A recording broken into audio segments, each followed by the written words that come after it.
Radhe Radhe welcome back to my channel. आज के देखाबो कुची देওয়া हाता बा पाप हाता নিউ ডিজাইন। প্রথমে আমরা যেমন হাতা কাটিং করি সেরকমই হাতা কাটিং করে নিয়েছি। ঝুল যতটা আছে 1 ইঞ্চি এক্সট্রা নিয়ে নেব, আর মোহরি যতটা আছে সেটাকে 2 ভাগ করে নিয়ে নেব, আর এক্সট্রা 1 ইঞ্চি নিয়ে নেব। এখান থেকে আমরা মোহরা যতটা আছে সেটাকে 2 ভাগ করে নিয়েছি, নিয়ে দেখে নিয়েছি যে ঠিক আছে কিনা। মোহরা ছিল 8.5 ইঞ্চি, 8.5 ইঞ্চি নিয়েছি, আর এক্সট্রা 1 ইঞ্চি নিয়েছি। যেমনভাবে হাতা কাটিং করে সেরকমই সেম টু সেম করে নিয়েছি। এরপরে আমরা নিচে যেহেতু পাড় লাগাবো, পাড়টা মেপে দেখে নেব কতটা আছে। পাড় যেহেতু আছে 4 ইঞ্চি, 4 ইঞ্চি বরাবর পুরোটা দাগ টেনে নিয়েছি। এরপরে একই মাপে আমরা একটা পেপার কাটিং করে নেব।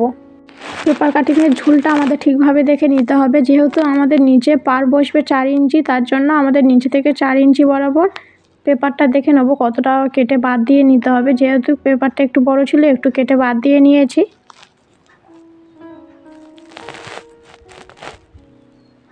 যতটা পাড় আসবে ততটা বাদ দিয়ে পুরো পেপারটা কাটিং করে নেব।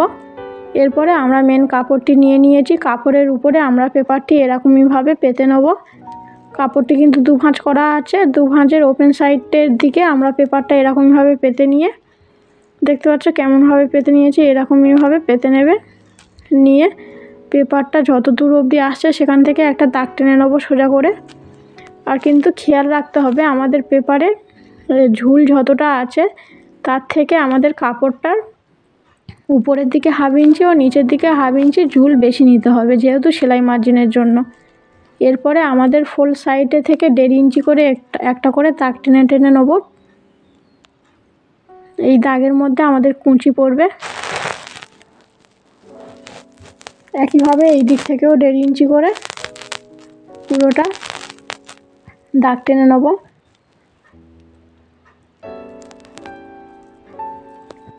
এই দাগটা বোঝার সুবিধার্থে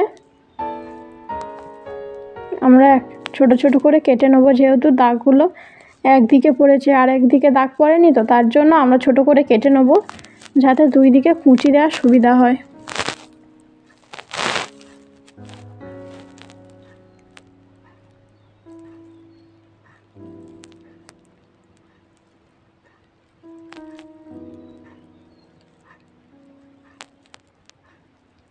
একইভাবে এই দিকেও ছোট ছোট করে কেটে নেব।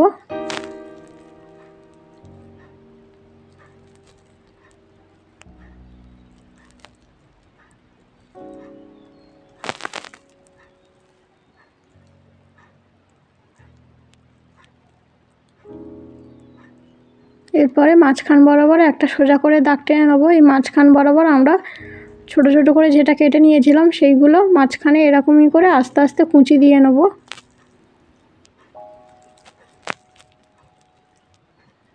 তার উপরে এক জায়গায় কুঁচি দিয়ে নেব। প্রথমে কুঁচিটা হাত দিয়ে ধরে নেব। তোমরা চাইলে পিন করে নিতে পারো, নাহলে এরকমই হাত দিয়ে ধরে নিয়ে সেলাই করে নেবে। উপরের কুঁচিটা পরে দেবো, তবু একসাথে উপরের কুঁচিটাও ধরে নেবে। নিচের দিকে কুঁচিটা হয়ে যাওয়ার পরে এরকমই সেলাই করে নেব। চেষ্টা করবে সব কুঁচিগুলো যেন একসাথে পড়ে।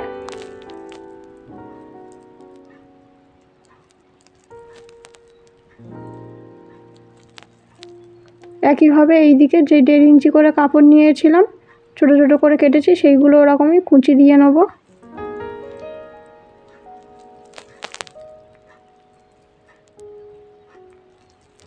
কুঁচি দেওয়ার সময় কিন্তু আমাদের খেয়াল রাখতে হবে কোনোটা কাপড় যেন সরে না যায়, সবগুলো যেন সমানভাবে বসে। আর আগের কুঁচিটা আমাদের যেখানে শেষ হয়েছিল সেখান থেকে কিন্তু আমাদের এই কুঁচিটিগুলো দিতে হবে তার পাশ বরাবর পুরোটা।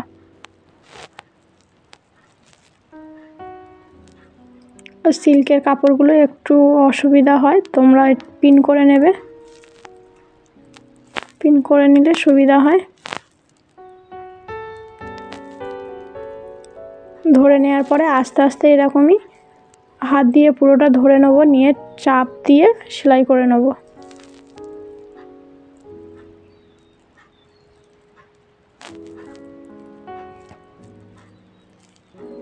হয়ে গিয়েছে। এরপরে আমরা যে মাঝখানে একটি দাগ টেনেছিলাম সেই দাগের 1/2 ইঞ্চি করে বাদ দিয়ে সবগুলো কুঁচি দেবো। প্রত্যেকটা কিন্তু কুঁচি দেওয়ার পরে 1/2 ইঞ্চি করে বাদ থাকবে।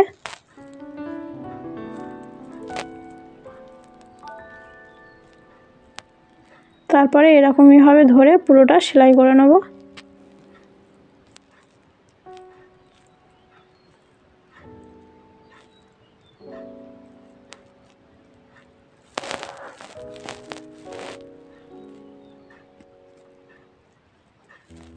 একদিকেরটা আমাদের হয়ে গিয়েছে, এরপরে অপর দিকেরটা করব। অপর দিকেরটাও একইভাবে মাঝখানে যেই দাগটা আছে সেই দাগে 1/2 ইঞ্চি বাদ দিয়ে সবগুলো কুঁচি দিয়ে নেব। এই কুঁচিগুলো কিন্তু এক জায়গায় দেবো না, একটু সরে সরে দেবো। দেখতে পাচ্ছ কেমনভাবে দিচ্ছি, এরকমইভাবে দেবে।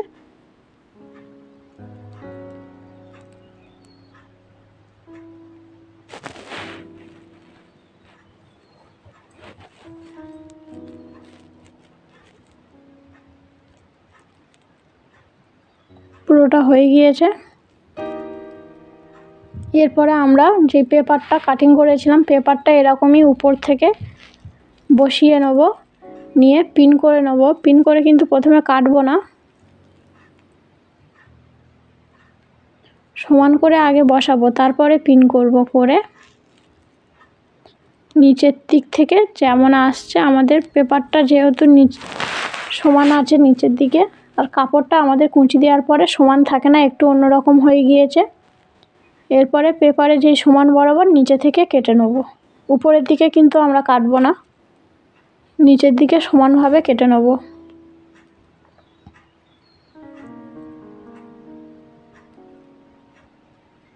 কাটা হয়ে গিয়েছে। এরপরে পিনগুলো খুলে নেব। খুলে নেওয়ার পরে আমরা পাড়টা বসিয়ে নেব। পাড়ের একদিকে সমান করে কেটে নেব, নিয়ে এরকমই মুড়ে নেব। মুড়ে ভিতরের দিকে দিয়ে চাপ সেলাই করে নেব পুরোটা। তোমরা চাইলে এখানে একটা করে পাইপিং বসাতে পারো। এরপরে আমাদের এখানে যেই সেলাইটা আছে এটা ঠিক আস্তে করে ধরে নিয়ে পুরোটা সেলাই করে নেব। যেহেতু এখানে অনেকটা মোটা মতন আছে, সেলাই করতে অসুবিধা হবে।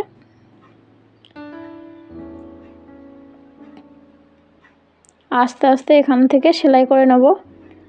সেলাই করার সময় একটু খেয়াল রাখবো যাতে কোনো কাপড় সরে না যায়, কুঁচিটা সমানভাবে থাকে।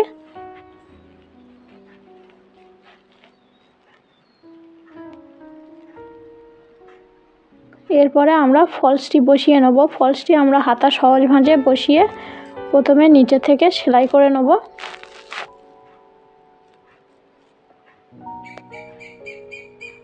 নিচ থেকে সেলাই হয়ে যাওয়ার পরে আমরা ফলসটি উল্টে একটা চাপ সেলাই দিয়ে নেব।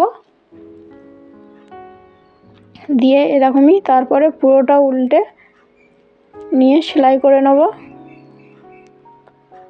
একইভাবে সব দিক থেকে সেলাই করব।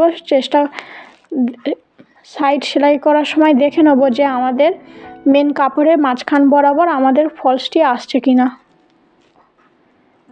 এটা খেয়াল রাখতে হবে। আমাদের মেন কাপড়ের মাঝখান বরাবর ফলসের হাতা কাটিংয়ের মাঝখানে যেন আসে, নইলে হাতার শেপটা ভালো আসবে না। একদিকে কুঁচি বেশি হয়ে যাবে, একদিকে কুঁচি কম হয়ে যাবে। এরপরে বাড়তি কাপড়গুলো কেটে বাদ দিয়ে নেব। নিয়ে আমাদের হাতা কমপ্লিট। একইভাবে আর একটা হাতা তৈরি করে নিয়েছি। ভিডিওটি ভালো লাগলে চ্যানেলটি সাবস্ক্রাইব করে দেবেন, আর একটি লাইক করে দেবে, কমেন্ট করে জানাবে কেমন হয়েছে। দেখা হচ্ছে পরে ভিডিওতে।